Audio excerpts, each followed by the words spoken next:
Guys Idol, ngayon pag-usapan natin yung Fisheries Administrative Order 206 ng BFAR. Ito'y patungkol sa disposition of confiscated fish catch. May dalawang method of fishing na hina-highlight dito. Una, isda na nakuha through noxious and poisonous substance, cyanide. Pangalawa, yung isda na nakuha through explosive. Ibig sabihin, illegally caught fish through the use of explosive, dinamita. Ang unang-unang gawin, the member of the law enforcement unit ay kumuha ng fish sample for scientific examination. Gaano karami?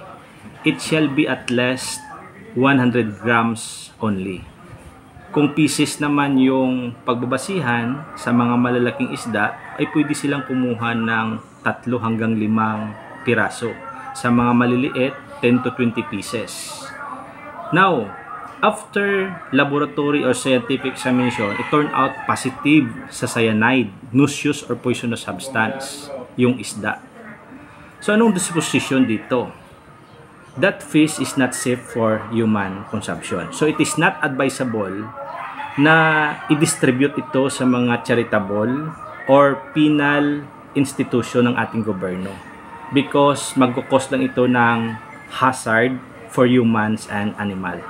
Paano kung yung isda is buhay? So agad na ibalik yan sa kanilang habitat sa dagat. Kung patay, it should be properly disposed, pwedeng ilibing. Now, paano kung yung isda is positive for explosive? Illegally caught fish through the use of explosive, dinamita. Anong gagawin? It is safe for human consumption. So, it is advisable na pwedeng i-distribute sa mga penal institution, charitable institution ng ating gobyerno with promissory note, provided that they are willing to return the value of fish catch just in case na mayroong acquittal of the accused in court. So, ang ganitong provision, guys, Idol, ay pwedeng sundin ng ating mga local government units, yung FAO 206, if wala silang present na ordinance tungkol sa disposition of confiscated fish catch.